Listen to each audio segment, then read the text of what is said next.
Pregnancy గర్భధారణ అనేది స్త్రీ జీవితంలో చాలా ముఖ్యమైన ఘట్టం. సాధారణంగా మహిళలలో కొన్ని భయాలు, ఆందోళనలు, సందేహాలు ఉంటాయి. మనం కొంచెం బేసిక్ నాలెడ్జ్ పెంచుకుని తగిన జాగ్రత్తలు తీసుకోవడం వల్ల ఈ 9 months ప్రెగ్నెన్సీ జర్నీ హ్యాపీగా సాగేలా చేసుకోవచ్చు. ఈ 9 నెలలను 3 భాగాలు చొప్పున 3 నెలలు చొప్పున 3 భాగాలుగా డివైడ్ చేస్తాం అన్నమాట. ఫస్ట్ 3 నెలలు ఫస్ట్ ట్రైమిస్టర్ అంటే మొదటి త్రైమాసికము, తర్వాత మధ్యలో 3 నెలలు రెండో త్రైమాసికము, లాస్ట్ 3 నెలలు మూడో త్రైమాసికంగా చెప్తాము. మనం ఇప్పుడు ఫస్ట్ 3 నెలల్లో ఎలాంటి లక్షణాలు ఉంటాయి, ఎలాంటి జాగ్రత్తలు తీసుకోవాలి, ఎలాంటి ఆహార నియమాలు పాటించాలో చూద్దాము. ఫస్ట్ పీరియడ్ మిస్ అవ్వగానే ఒక 2-3 రోజులకి యూరిన్ ప్రెగ్నెన్సీ టెస్ట్ అనేది చేసుకుంటాము. అంటే యూరిన్ శాంపిల్ని కలెక్ట్ చేసి అందులో బీటా హెచ్సిజీ అనే హార్మోన్ని మనం దీంట్లో టెస్ట్ చేస్తాం అన్నమాట. ఫలదీకరణ అయిన తర్వాత పిండం నుంచి ఈ హార్మోన్ ఉత్పత్తి అవుతుంది. ఇది టెస్ట్ చేయడం వల్ల మనం ప్రెగ్నెంట్ కాదా లేదా అనేది తెలుసుకోవచ్చు. స్త్రీ శరీరాన్ని ప్రెగ్నెన్సీకి అనుకూలంగా చేయడానికి శరీరంలో అనేక హార్మోన్స్ ఉత్పత్తి అవుతూ ఉంటాయి.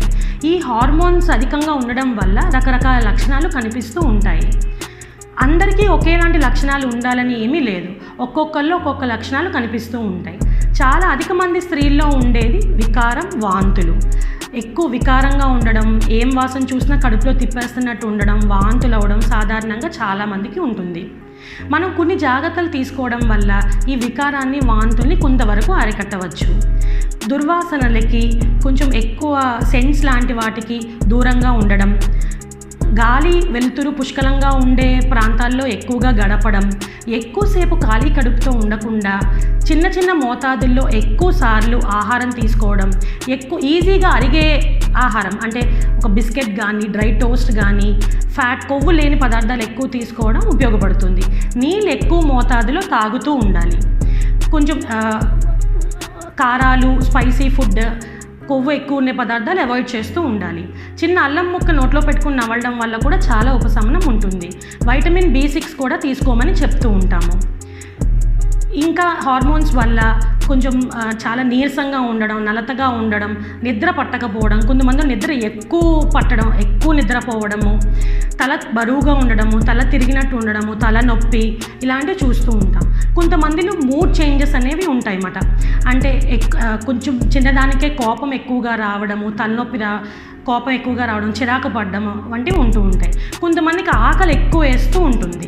ఇంకొంతమందిలో యూరిన్ అనేది ఎక్కువసార్లు వాళ్ళు వెళ్తూ ఉంటారన్నమాట. ఈ యూరిన్ అనేది ఎక్కువసార్లు ఎందుకు అవుతూ ఉంటుంది అంటే అన్ని అవయవాలకి రక్త ప్రసరణ అనేది ప్రెగ్నెన్సీలో పెరుగుతుంది.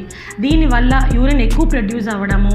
రెండవది, ఈ గర్భసంచి పెరుగుతూ యూరినరీ బ్లాడర్ అంటే నీరు సంచి మీద కొంచెం ప్రెషర్ అనేది పడడం వల్ల కూడా యూరిన్ ఎక్కువసార్లు అవుతుంది. చాలామంది మా దగ్గరికి వచ్చి చెప్తూ ఉంటారు, రాత్రి అసలు నేను లేవను మేడం, కానీ 2-3 సార్లు లేవాల్సి వస్తుందని. అది నార్మల్. నెక్స్ట్, ఎసిడిటీ కూడా కొంచెం ఎక్కువగా ఉంటుంది అన్నమాట. గ్యాస్ నొప్పి అది వస్తూ ఉంటుంది. ఛాతీ బరువుగా ఉండడం, నొప్పి రావడం, తెల్లబట్ట ఎక్కువగా అవ్వడం, అప్పుడప్పుడు కొంచెం పొత్తి కడుపులో లాగడం వంటివి జరుగుతూ ఉంటాయి. బ్లీడింగ్ కూడా ఇంప్లాంటేషన్ బ్లీడింగ్ అంటాం. ముందు నెలల్లో, ప్రెగ్నెన్సీ వచ్చిన ముందు నెలల్లో లైట్ స్పాటింగ్ లాంటిది కనిపించడం నార్మల్. పిండం గర్భాశయానికి అతుక్కునేటప్పుడు ఈ బ్లీడింగ్ అనేది చిన్న బ్లీడింగ్, అందరికీ ఉండకపోవచ్చు, కొంతమందిలో కనిపిస్తుంది అన్నమాట. నెక్స్ట్, మలబద్ధకం కూడా చాలామందికి ఉంటుంది.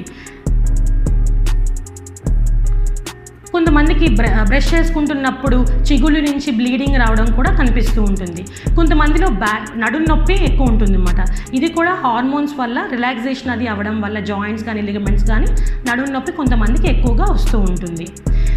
ఇలా కాకుండా ఇవి నార్మల్. ఏ సమయాల్లో మనం డాక్టర్ గారిని వెంటనే కన్సల్ట్ చేయాలి అంటే, వాంతులు చాలా ఎక్కువ అయిపోతూ ఉన్నా, ఏం తిన్నా అది కడుపులో నిలవకుండా వెంటనే వాంతులు అయిపోతూ, చాలా నీరసంగా ఉంటూ, కడుపులో బాగా నొప్పి వస్తున్నప్పుడు వెంటనే డాక్టర్ గారిని సంప్రదించాలి. ఎందుకంటే వాంతులు ఎక్కువ అవడం వల్ల అధిక డీహైడ్రేషన్ అవడం వల్ల కిడ్నీస్ మీద ఎఫెక్ట్ పడుతుంది. ఇది బేబీకి కడుపులో ఉన్న బేబీకి, తల్లికి కూడా మంచిది కాదు. సో వెంటనే డాక్టర్ గారి సలహా తీసుకోవాలి. పొత్తి కడుపులో చిన్న నొప్పి రావడం గర్భసంచి పెరిగినప్పుడు కామన్గా ఉంటుంది. అలా కాకుండా అదే పనిగా చాలా విపరీతంగా నొప్పి వచ్చినా, బ్లీడింగ్ ఏమన్నా అవుతున్నా వెంటనే డాక్టర్ గారిని సంప్రదించాలి. ఎందుకు అంటే ఒక్కొక్కసారి పిండం గర్భాశయంలోనే కాకుండా ట్యూబ్లో కూడా పిండం అక్కడ పెరిగే ఛాన్స్ ఉంటుందన్నమాట. దీన్ని మనం ఎక్టోపిక్ ప్రెగ్నెన్సీ అంటాము. సాధారణంగా గర్భసంచి పరిమాణం ఎక్కువ కాబట్టి అది పిండాన్ని ఎంతైనా దాంట్లో అమర్చుకుంటుంది అన్నమాట. కాకపోతే ట్యూబ్లో ఒకవేళ గర్భిణీ వచ్చినట్టయితే ట్యూబ్ పరిమాణం చాలా సన్నగా ఉంటుంది కాబట్టి అది ఏ సమయంలో అయినా రప్చర్ అయ్యి లోపల బ్లీడింగ్ అయ్యే ప్రమాదం ఉంటుంది. సో ఎక్కువ కడుపులో నొప్పి వచ్చినా వెంటనే డాక్టర్ గారిని కన్సల్ట్ చేయాలి. నెక్స్ట్ బ్లీడింగ్ కొంచెం ముక్కల్లా ఏమన్నా పడుతున్నా, కడుపులో నొప్పితో కూడిన బ్లీడింగ్ ఏమన్నా అవుతున్నా వెంటనే డాక్టర్ గారి దగ్గర చూపించుకోవాలి. నెక్స్ట్ యూరిన్ ఎక్కువసార్లు కాకుండా మంట ఏమన్నా వస్తున్నా, యూరిన్ పోసుకుంటున్నప్పుడు మంట ఏదన్నా వస్తే యూరిన్ ఇన్ఫెక్షన్ ఉన్నట్టు సూచిస్తుంది అన్నమాట. సో వెంటనే డాక్టర్ గారి దగ్గరికి వెళ్ళి పరీక్ష చేయించుకోవాలి. ఎలాంటి ఆహార నియమాలు పాటించాలో చూద్దాం ఇప్పుడు. ప్రెగ్నెన్సీలో బ్యాలెన్స్డ్ డైట్ తీసుకోవాలి. సాధారణంగా ఈ మొదటి 3 నెలల్లో కొంచెం వికారం, వాంతులు ఉండడం వలన ఆహారం కొంచెం తగ్గించడం కామన్. చాలామంది అడుగుతూ ఉంటారు, మేడం ప్రెగ్నెంట్ కదా, ఇద్దరికి సరిపడా తినమంటున్నారు ఇంట్లో అని చెప్పి. ఇద్దరికి సరిపడా తినమండంలో ఎంత మాత్రం ఏమీ నిజం లేదు. ఏంటంటే మనకి క్వాంటిటీ కన్నా మనకి క్వాలిటీ అనేది ఇంపార్టెంట్. ఎంత తింటున్నామని కాదు, ఏ ఆహార పదార్థాలు తీసుకుంటున్నామో చూసుకోవాలి. మనకి ఇష్టమైన ఆహారం ఏదైనా తీసుకోవచ్చు. ఖచ్చితంగా ఉండేలా చూసుకోవాల్సినవి ఏంటంటే పాలు, గుడ్డు, ఫ్రూట్స్ ఎక్కువ తీసుకోవాలి. నెక్స్ట్ ఆకుకూరలు, గ్రీన్ లీఫీ వెజిటేబుల్స్ ఎక్కువ తినమని చెప్తాము. చాలామంది అడుగుతూ ఉంటారు మాంసం తినచ్చా అని చెప్పి. మాంసం, చేపలు ఇవి బాగా కుక్ చేసుకుని తినచ్చు. నెక్స్ట్ ఫ్రిడ్జ్లో పెట్టుకుని మళ్ళీ వేడి చేసుకుని తినడం లాంటివి చేయొద్దు. గుడ్డు కూడా బాగా ఉడకబెట్టుకుని తినండి.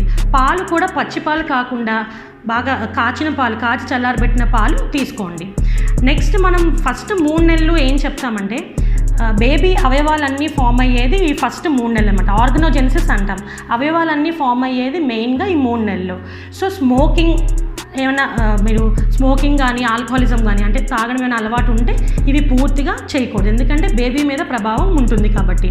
నెక్స్ట్ ఎక్స్రేస్కి ఎక్కువ ఎక్స్పోజ్ అవ్వకుండా చూసుకోవాలి. నెక్స్ట్ కాఫీ, టీ కూడా చాలా అలవాటు ఉన్న వాళ్ళు ఎంత తగ్గించుకుంటే అంత మంచిది. ఎందుకంటే ఈ కాఫీ వల్ల బేబీ ఎదుగుదల, కెఫీన్ అనే పదార్థం వల్ల బేబీ ఎదుగుదల మీద ఎఫెక్ట్ ఉంటుంది. టీ కూడా ఎక్కువసార్లు చాలామంది పనిచేస్తున్న వాళ్ళు టీ ఎక్కువ తాగుతూ ఉంటారు. ఈ టీ కూడా అంత ఎక్కువ తాగడం మంచిది కాదు. గ్యాస్ట్రిక్ ఎక్కువ అవుతుంది, గ్యాస్ట్రైటిస్ ఎక్కువ అవుతుంది. ప్లస్ టానిక్ యాసిడ్ కూడా ఈ మనకి ఐరన్ ఏదైతే అబ్జార్ప్షన్ ఉందో అది అబ్జార్బ్ అవ్వకుండా, అది పీల్చుకోకుండా మనకి అడ్డేస్తుంది అన్నమాట. సో కాఫీ, టీలు ఎంత తగ్గించేస్తే అంత మంచిది. నెక్స్ట్ కారాలు ఎక్కువ, స్పైసీ ఫుడ్ కానీ, నెక్స్ట్ కొవ్వు పదార్థాలు కానీ ఎంత తక్కువ తింటే అంత మంచిది. నెక్స్ట్ ఎక్సర్సైజ్ గురించి మాట్లాడుకుందాం.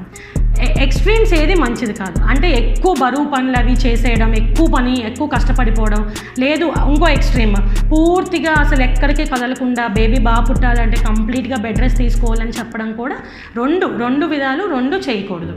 నెక్స్ట్ మేము చెప్పేది ఏంటంటే మీరు ముందు ఏదైనా అలవాటు ఉంటే అది రొటీన్గా చేసుకోండి. అలా కాకుండా కొత్త ఎక్సర్సైజ్ ఇప్పుడు ప్రెగ్నెన్సీ టైంలో ఏమీ మొదలు పెట్టద్దు.